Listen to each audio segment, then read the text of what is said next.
This is CNC World, a new perspective.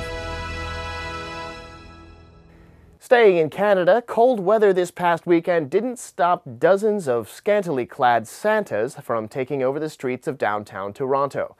Scantily-clad because they were participating in the annual Santa Speedo Run. Let's take a look. During such a big snowstorm, many would rather stay home and sip on hot chocolate. But a handful of brave locals have stripped down to their red Speedos to run across the city for charity. This year's Toronto Santa Speedo Run drew a large crowd, despite the minus 13-degree temperature. I think our participation increased over the past 24 hours with the weather report. You know, our runners are a hardy bunch. We'll be going a little slower today so we don't end up wiping out on the snow. And, you know, we just have to respect the cold weather, but, you know, we're ready to go and we're geared up for it.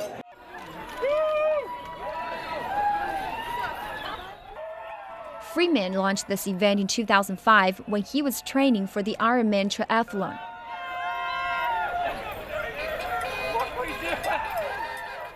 The coolest thought I could think of was running in my bathing suit in December. This event brings hundreds of people together from all walks of life to raise money for Toronto's hospital for sick children. The money raised will be used to buy toys and games. Their aim is to ensure no child will ever be bored again while in hospital.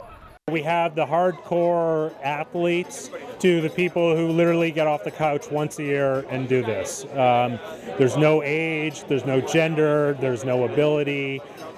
We just want to have in mind that, you know, people want to have fun, and there's no ego here. There's, you know, we all know how ridiculous we all look in Speedos in the middle of winter. We're all pasty, we're all out of shape, but we're all just having fun and raising money for the hospital. This year's event drew over 70 runners. The group took off cheering and singing carols. Despite the sub-zero temperature, some say they didn't feel a thing. It was exhilarating. It was so much fun. It didn't actually even feel that cold. Not recommending anyone goes out in this if they're not running with a group of people, but yeah, it was fun. While Andrews took her time heading back indoors, 62-year-old Peter Buzak couldn't wait to get inside. The walkie run isn't for everyone, but Buzak says it's perfect for him. The appeal for me is just to do something that's really crazy. I mean, and it brings out my inner exhibitionist. Despite the challenging conditions, the adrenaline rush was more than enough to keep him warm. Hey, we're Canadians. If it's cold, we're happy. The event exceeded initial goals and raised over 32,000 Canadian dollars. The Toronto Santa Speed Run has raised over $250,000 since it started in 2005. This is CNC World, a new perspective.